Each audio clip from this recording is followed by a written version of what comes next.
ఇది బీదర్ వచ్చినాం. బీదర్లో మన కోట మధ్యలోకి వెళ్ళి మనం వెళుతున్నాం. దీన్నే ఒలివ గుమ్మం అంటారు, ఒలిముఖ వాసల్, తమిళ్లో ఒలిముఖ వాసల్ అంటారు.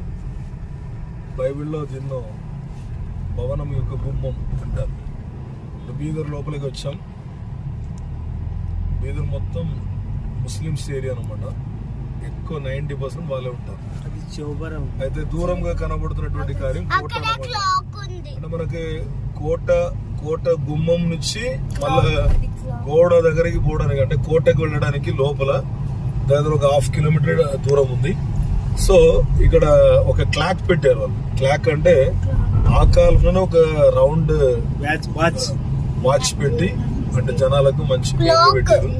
అది ఈ రోజు వరకు పని చేస్తూ చూడండి ఎంత బాగున్నా చూడండి. దూరం జైలా, అది జైలా, దాని అవతల జైలా, ఈ జైలా. ఆ క్లాక్ పెట్టినది జైలు అంట. ఆ రోజు శిక్షించబడిన వారికి జైలు రూమ్ లాగా చేశారు అన్నమాట. మంచి గట్టిగా కట్టారు, అంటే తప్పించుకోకుండా జనం ఉండడానికి కట్టారు. మనం ఆ కోట మధ్యలోకి వెళ్ళి బీదర్ లోపల ఎంటర్ అవుతున్నాం. స్తోత్రం. మామూలు దేవుడు కాపుదలు చేసి తీసుకొచ్చాడు. ఇప్పుడు ఇది మనం ముస్లిమ్స్ రాజులు కట్టిన ఈ యొక్క జైలు దగ్గర వచ్చాం.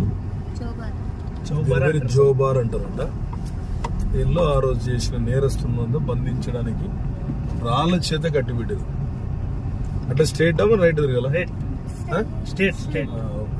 సో ఇది ఊరు మధ్యలో సెంటర్ లో కట్టిపెట్టి ఆశ్చర్యంగా అది పెద్దది 2 ఉన్నాయంట. దీని పేరు కవించో. ఇది ఊరు మధ్యలో సెంటర్ లో పెట్టేది పట్టణానికి. తర్వాత ఇంకొక 2 స్తంభం.